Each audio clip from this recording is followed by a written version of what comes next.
today that the CWA are sending people. And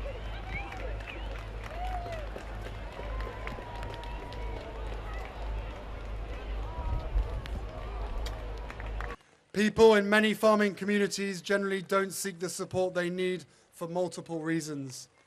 Because they are often more isolated, their social networks are smaller, and there is still a stigma surrounding mental health. But you need to know that part of being strong and tough is having the courage to ask for help when you need it. You must not silently suffer. You are all in this together.